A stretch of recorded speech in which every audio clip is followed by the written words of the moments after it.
Hello, and thank you for joining me. Today we have something really fancy, and this is a material that I've never really handled before, but quickly want to give a shout out to Duan for sending this out for me to check out and to share with you guys. This is the Infinite Charlie Wenyao.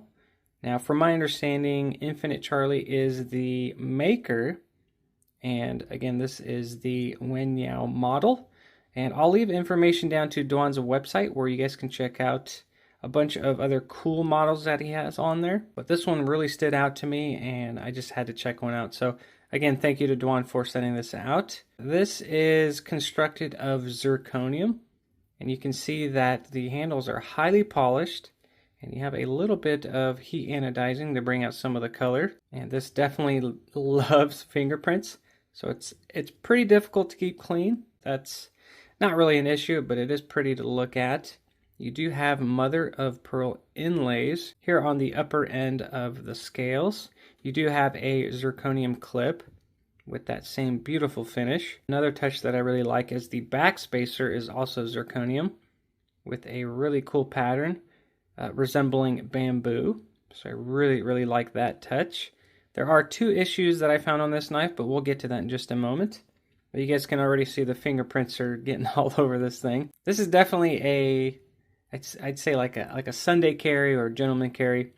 Really just more of an art piece, but overall really beautiful. You do have a flipper tab for deployment, and you do have dual thumb studs for deployment as well. And really nice thumb studs. Very grippy and a pleasure to fire this blade out. So flipper tab works great. You do have that jimping, and this blade fires right out, and I love the action on this thing. But thumb flick works really good, and the reverse flick works excellent as well. It is riding on bearings, and this is a M390 steel blade with a hollow grind, as you can see right there, so very slicey. I'd say it's a clip point, basically a Bowie style shaped blade. You do have a slight upswept, it's very minor upswept curve here at the front. I wouldn't call it a harpoon, but it's kind of there. But I love the two-tone finish. So you have a satin finish on the flats, and then a bead blasted finish on the hollow grind and the swedge up top. Another subtle touch they put on this blade is a crowned spine. So again, very pleasant when your thumb is riding on this or putting pressure on the spine. As I mentioned before, the action is very smooth, but it's a glassy kind of smooth. Again, it is riding on bearings, but it basically just shuts itself. You barely have to give it a little bit of wiggle, and this thing just, again, it's glassy smooth. Love the action. That's one thing that really stood out to me, and I'd say it'll take a little more time to break in, but the fact that it's crazy smooth right now means it's only going to get smoother as it breaks in. But makes great sounds, especially when it closes. It's got a nice clink to it. I don't know if that makes any sense, but it's really nice and very well executed, perfectly centered. I love the bevels. Everything on this knife is just really detailed. You can see the mother of pearl inlays here. Very well done. And I really like the titanium trim around the mother of pearl inlay here. Just gives it that extra touch of class. And just really pretty to look at. Again, this is basically an art piece. My first time handling zirconium, so it's an interesting material. I realize this knife has a little bit of weight to it. It's not terrible, but I do like the weight of it. It feels really good in hand. The ergos on this are really good. Your thumb lands on this jimped area nicely, and this very generous sharpening choil up in the front does allow you to choke up a bit. You're definitely going to be touching that cutting edge when you choke up, but it is possible to get those more controlled cuts. But it is very comfortable, and the reverse grip is just as good.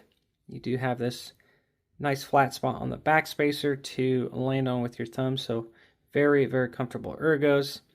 But when it comes to the ergos, the only issue I have is this this backspacer here where the lanyard hole is, it's a bit on the sharp side.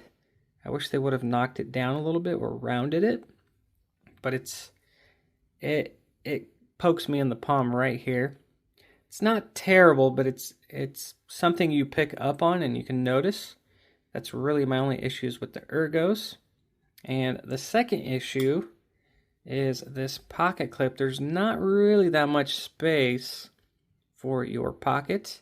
Now, if you're wearing dress pants or pants that have thin pockets, or the material is thin for your pocket, it slips in just fine. There's no issues. But that's the other issue that I have with this knife is the pocket clip. I just wish there was a little more space to go in your regular thick pant pockets. But when it comes to the ergos, the pocket clip disappears, so you can't even really feel it. Ergos wise, very, very good other than just those little sharp points. We do have a steel liner that is inset into the zirconium, which is done very well. You do have a stepped kind of texture that is easily accessible. You can see right here they have just a bit of extra material removed on the show side scale so that you can get access to that steel liner. And they do also provide a cutout for that extra room for your thumb to squeeze in there. So it is very easy to access and actuate that liner lock, which I love. I really like when makers or companies consider access to the liner lock, because not many do, so that is appreciated. I know I've said it before, but really, really love the action on this thing. It is a bit on the slippery side, but the ergos are so good, it really locks you in. You can't really have this knife slip out of your hand unless you have a loose grip. But really, really good ergos. Really think this is well done and well executed. And as you guys can see, constantly needs attention to be wiped. But that's really not an issue. Again, this is, I'd say it's a conversation starter, or basically anywhere fancy you're going, you want to take this thing. But really, really pretty stuff. And really quick, I want to give you guys a size comparison to some popular models. You guys know the Para 3. So it is just a bit bigger. I'd say ½ inch bigger than the Para 3. And of course we have the mini bug out from Benchmade. As you can see, they're definitely a lot larger. But overall, I think it's a great size. It's not crazy big and it's not too small. I think it's just right. And it's more on the slender side, so just a really long and sleek design. I think it looks really, really good. And I'm going to try to get it nice and pretty for you guys so you can check it out opened up. And here we go. Love that hollow grind. That zirconium finish it's really pretty to look at when there's not fingerprints on it. But just a really, really cool knife. Here's the pocket clip side. And again, that action is really, really good. Super, super smooth, glassy smooth. And the detent is perfect on this thing. Quickly wanted to give you guys a close-up of that really detailed backspacer. And again, I do like that they heat anodized it to give it just a splash of color to match the show side and the pocket clip side scale. Again, the attention to detail is really, really excellent on this knife. There is the Infinite Charlie Wenyao. And as always, let me know what you guys think down below of this knife. Or if you guys have even heard of this or even have one in your collection. I always appreciate you guys' input. But as always, thank you for watching. I really appreciate the support. And I will see you guys on the next one.